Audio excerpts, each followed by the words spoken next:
everybody. We're recording Catholic Momcast, the worry episode in three, two, one. Welcome to Catholic Momcast. I'm your host, Maria Johnson, and with me today is our recurring and obnoxious and always with us co-host, Allison Gingras. Hi, Allison. Obnoxious. I like that word. Obnoxious fits me very well. That was the best. I need to add that to my byline, I think.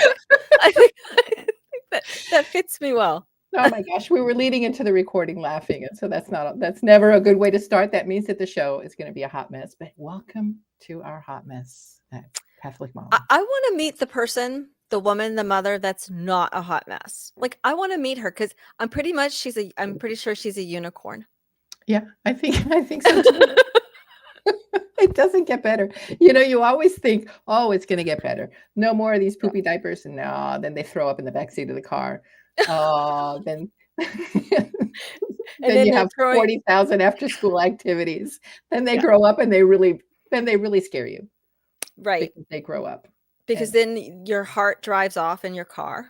That's right. That's never fun. Like I remember the first time all three of my kids drove off together without me. I was like, I don't think I've ever prayed so hard in my life. Like I think I did like 20 rosaries until they made it back. Oh my goodness. Awful. There's a reason why the royals never travel together. It's a good rule. I didn't let them do it very often. Like I let the boys go, but I'm like, oh, leave your sister. No offense, boys, but leave your sister behind. Why do we get like that? Why do we get like that? Why do we worry so much? Because there's so much we can't control. I mean, I'm a control woman. Like I control freak you might want to use. I just really enjoy knowing what's coming next and knowing that it's going to be good and safe and okay.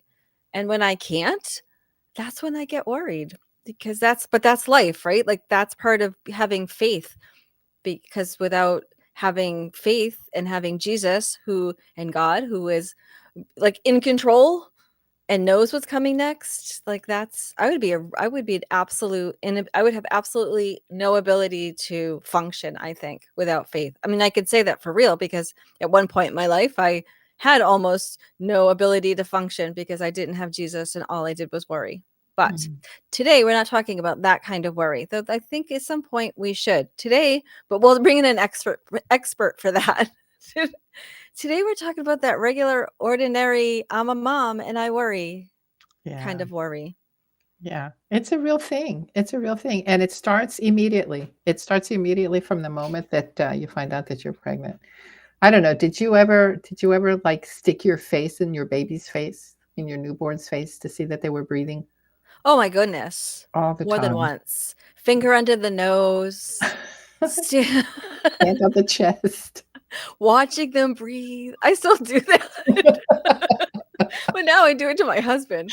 I do that too. Sometimes and my husband sleeps. Oh my goodness. My husband sleeps like the mummies in the sarcophagus with his arms crossed on his back.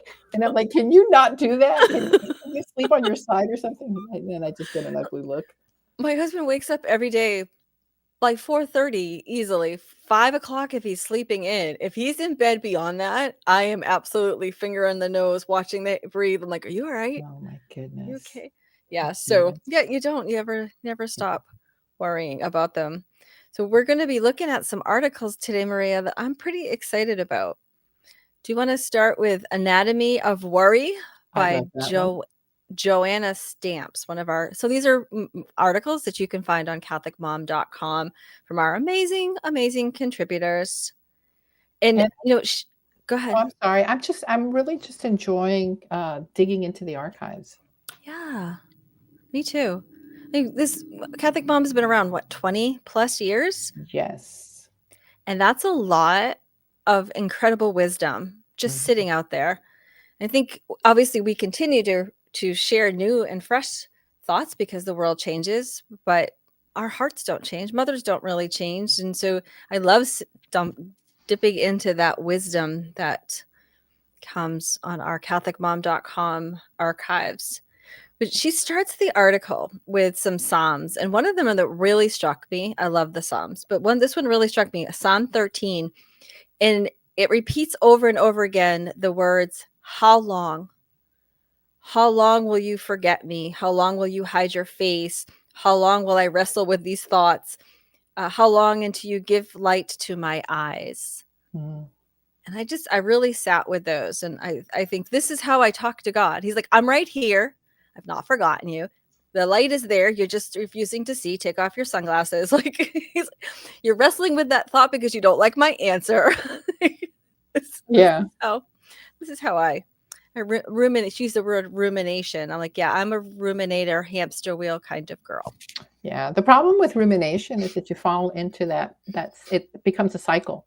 You know, you Yeah. start thinking about something and then you can't not think about it and you just keep going back and going back and going back. And she points out that it's dangerous to your mental health. Mm-hmm.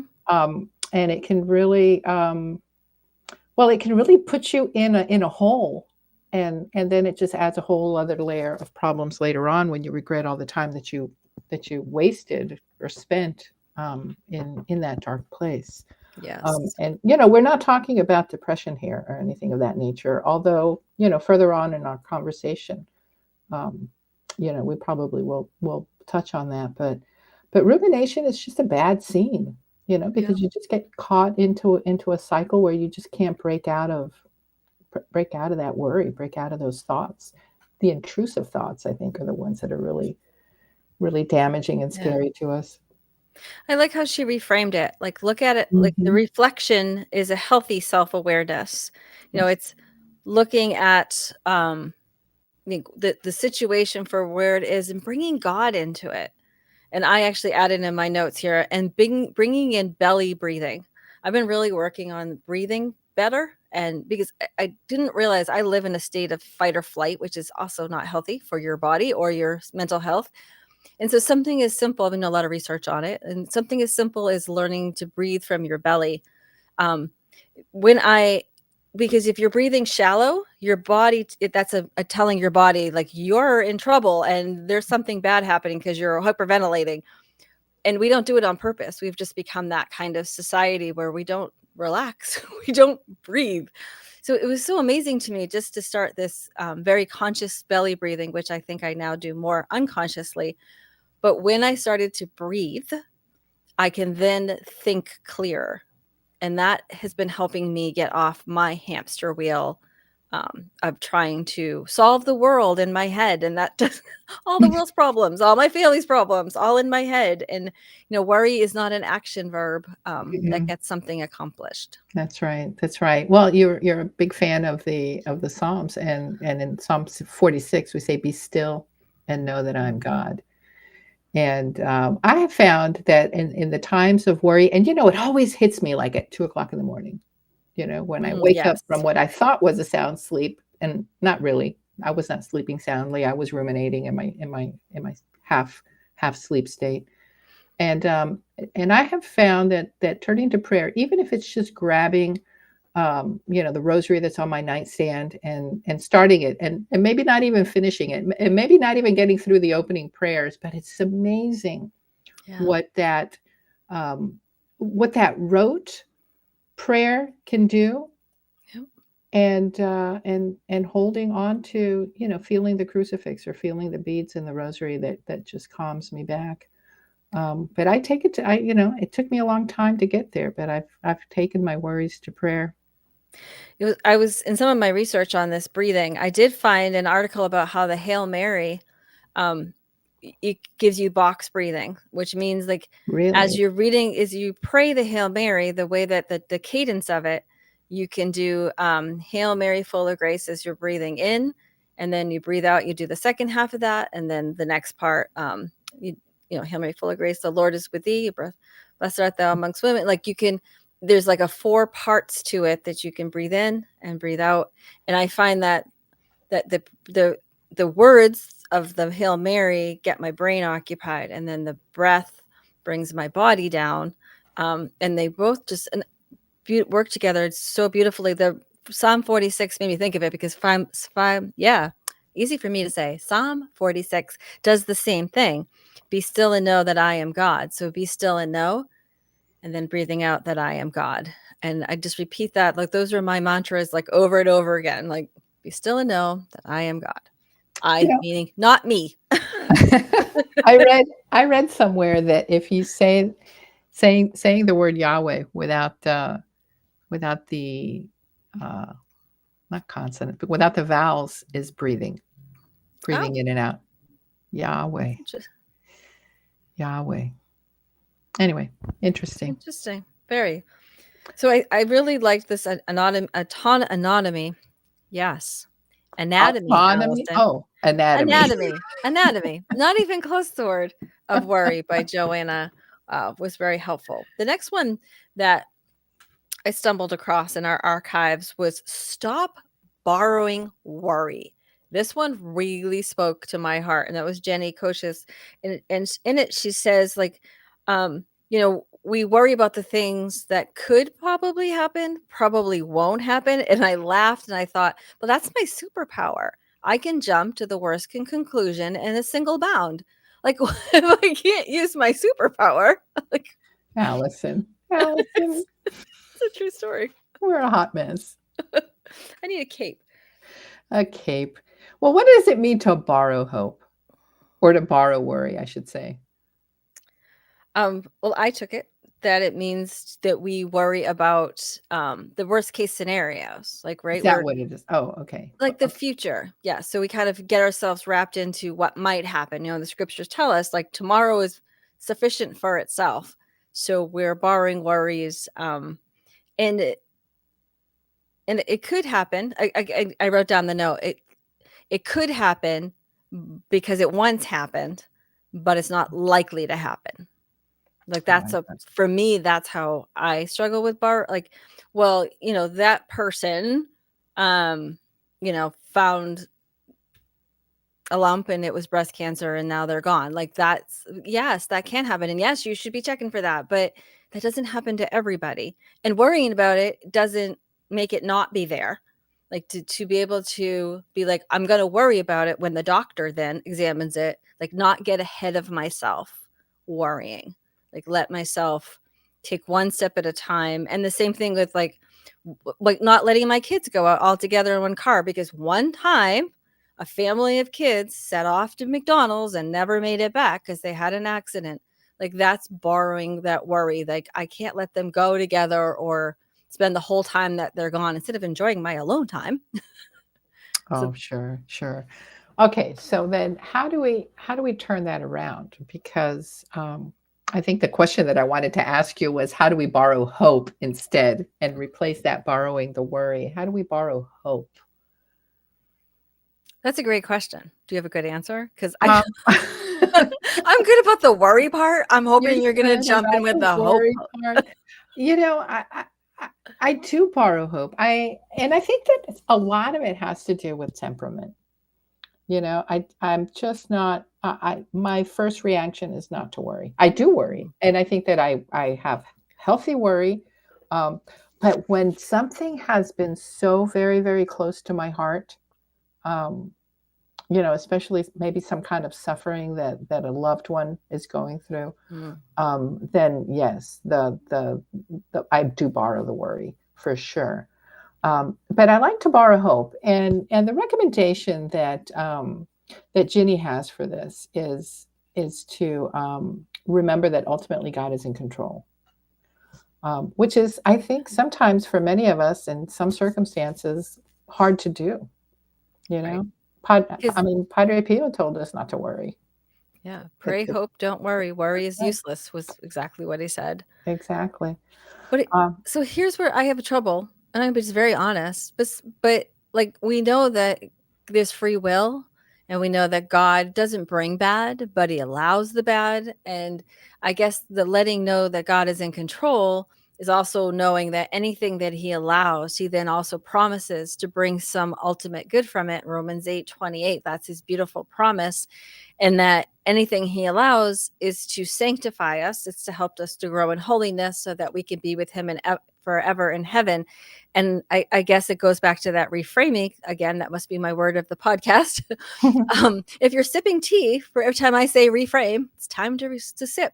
To reframe that looking at what God allows, it's because it's allowed out of love, because he wants me to to grow in holiness, and he's never going to test me beyond my strengths. He also tells St. Paul tells us that in Corinthians 10:13. So I understand that God's in control, but sometimes it's harder for me to think, but still something bad's going to happen. Yeah, that tendency to catastrophize That's what I is do. not good. Yeah, it's not good for us. And here's the thing that makes it a difficult subject, I think, and that is that we're not promised a life of no suffering. Yeah. If anything, we're we're promised a life of suffering. Um, but the catastrophizing can really take it to this new level, and so one of the things that Jenny suggests is to have an exit strategy.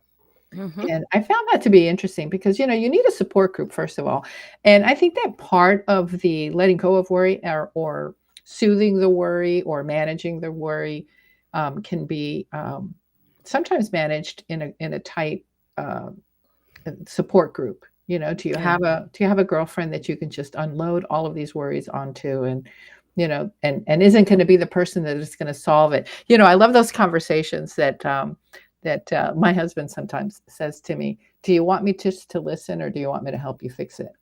um, I love that. What a wise guy. What a very, very wise man. I didn't mean he was a wise guy, like wise. No, that's brilliant. I wish my husband would learn that verbiage. well, it took a long time to get there for both of us.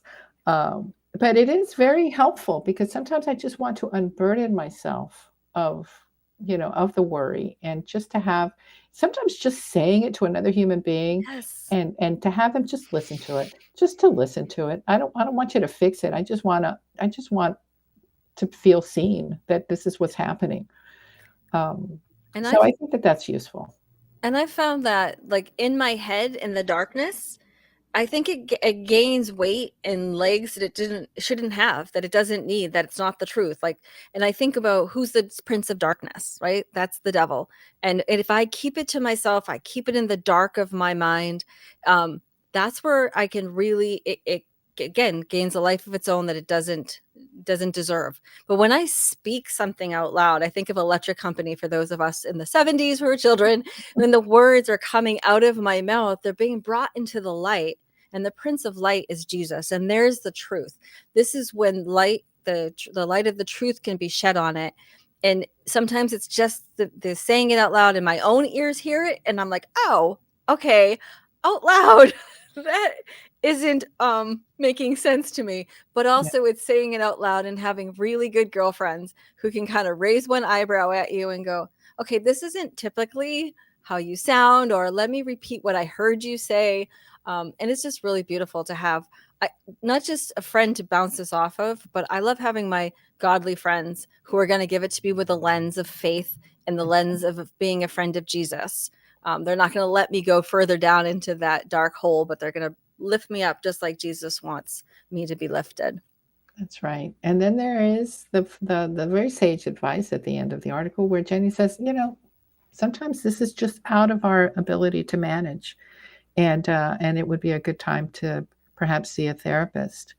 Yep. Which is also, I think that what we're seeing in today's culture, especially from the young people, is recognizing that some of these mental health issues are just like if you have the flu, you go see a doctor. Yep. If you have dark thoughts, you should also see a doctor. Um, so I think that and it doesn't have to be the extreme of the dark thoughts. Just having someone that will listen to you, and have someone that will give you strategies for coping. Yep. All of that is essential for our good health. I agree. I love that the stigma is starting to be removed because it should Yeah, never have been there. that's It right. is it's an illness that is out of control, out of the person's control, Hmm. and to treat it like anything else has just been such a profound sadness in our culture. And it's been wonderful to see this understanding that there are doctors of your mind for a reason, and That's we right. need to visit them. So yeah, this was a really great article.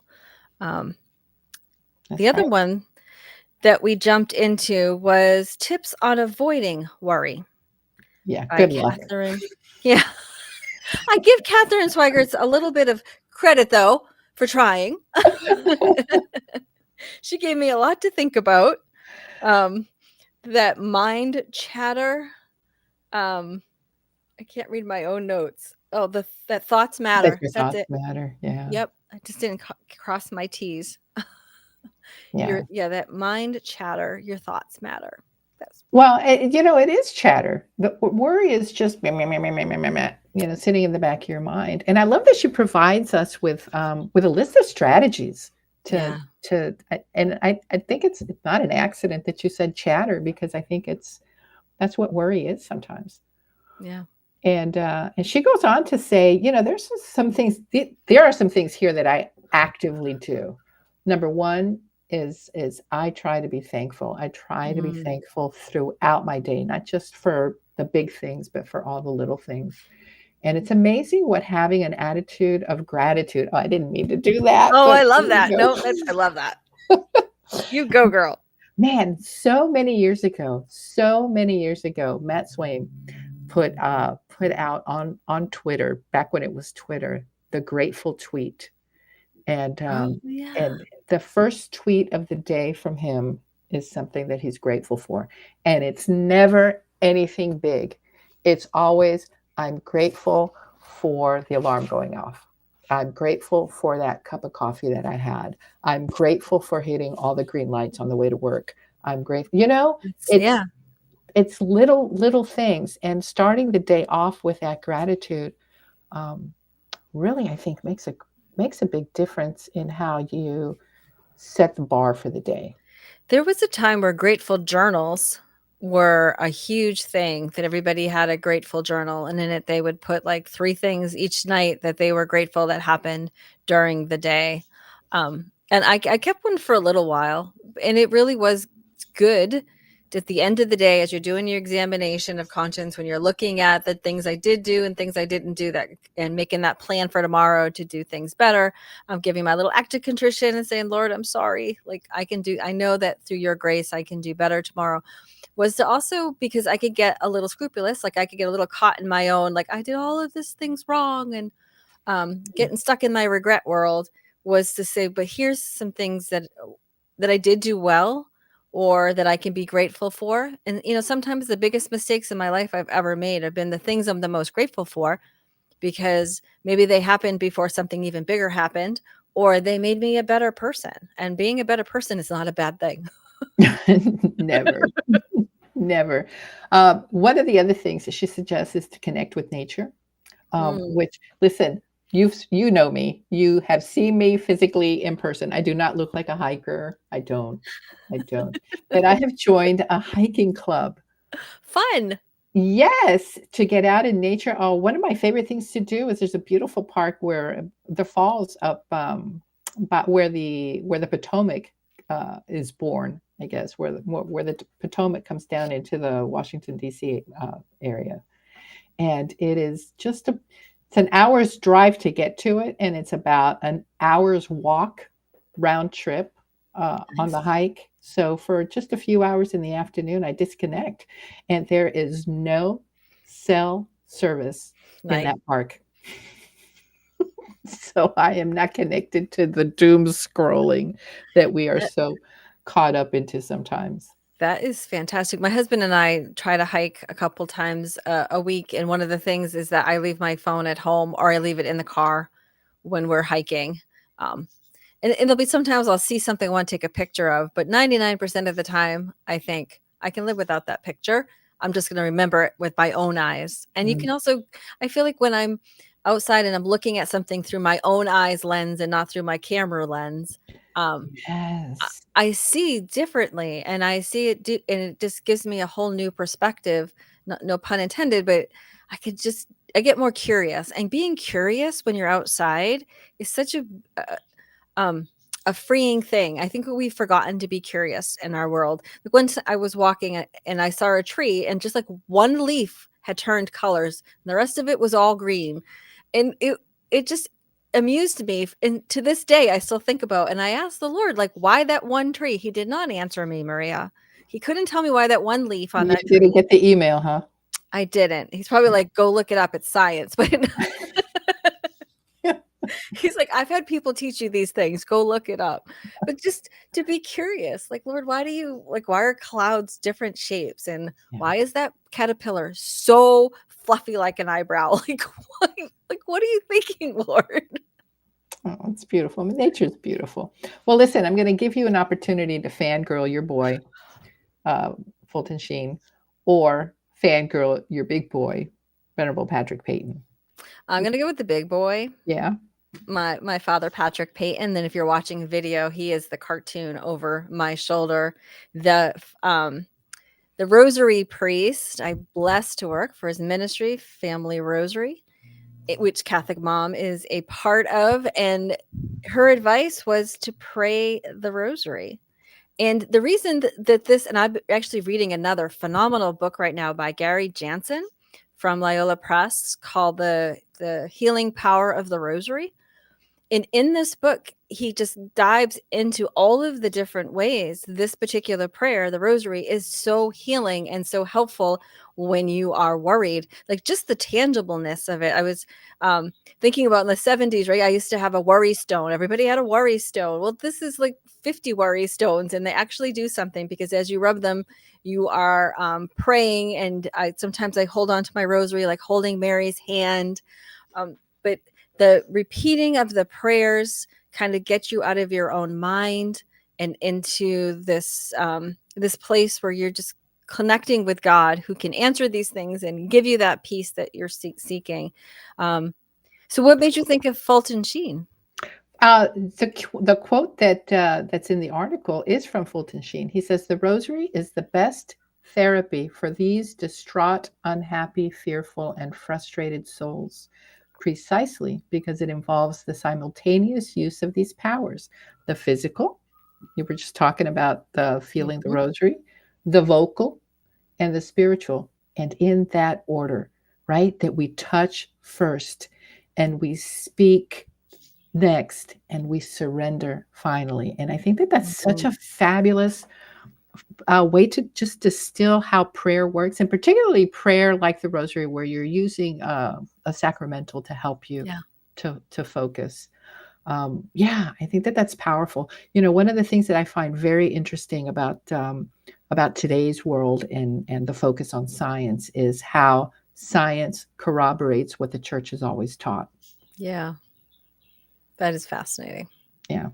And so the last couple of pieces of advice are to smile more, even if you don't feel like it. Fake it till you make it. Unfortunately, I was like that terrible episode in the 1970s of the Mary Tyler Moore Show. I might laugh at a funeral. You know, I think that I think that I smile a lot. I do. I like to smile. I like to smile Yes. to with people. Anyway, I like smiling. I And like to then find things funny. I like to find appropriate things funny, but I think that's why but I don't. I'm often finding very, very inappropriate, not yeah, like inappropriate, like just inappropriate times to laugh, not inappropriate things that come yes. out completely wrong. Um, but I think I forgot my train of thought. That happens. Well, that's all right. We like to smile. And then we should take a break.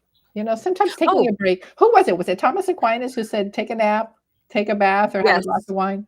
I actually remembered what I was going to say. That's why I think cat videos are so popular. Or Cat videos? well, I don't like them as much, but I was gonna say I think they're so popular because they make you laugh, or like watching people fall down. Not ones that get actually hurt, but like skiing videos when people completely yard sale. Like, I'm sorry, once they get back up and I know they're not dead, I think that's funny. Wow. Wow. It's who I Yeah. am. Okay, You know you're loved when your people laugh at you when you fall. so the next thing was take a break. Yeah. And I think it was St. Thomas Aquinas that told us to take a bath, get some wine. Take a It's nap. like take a nap. It was like perfect cure for all things. Cheese and wine and a nap and a bath. I don't know. Cheese and wine. That's always good. Or cheesy Tea? whining. No, no, no, no. No. Not cheesy whining. I like cheese and whining and tea and whining, or just a tea and a friendship. Amazing. There's great ways to step aside and take a breather. And you could take a breather by reading CatholicMom.com's archives.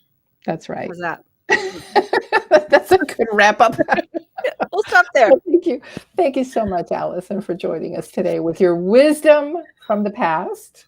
And as we move forward, please tune into our next episode next week. Thank you all for coming today and listening and watching our live broadcast. If you are, where are we seeing this? On Catholic Mom Community on Facebook? On Catholic Mom Community and on YouTube, Catholic Oh, Mom Community. right. That's right. Well, thank you all for listening today, and we'll be back next week with another episode of Catholic Momcast.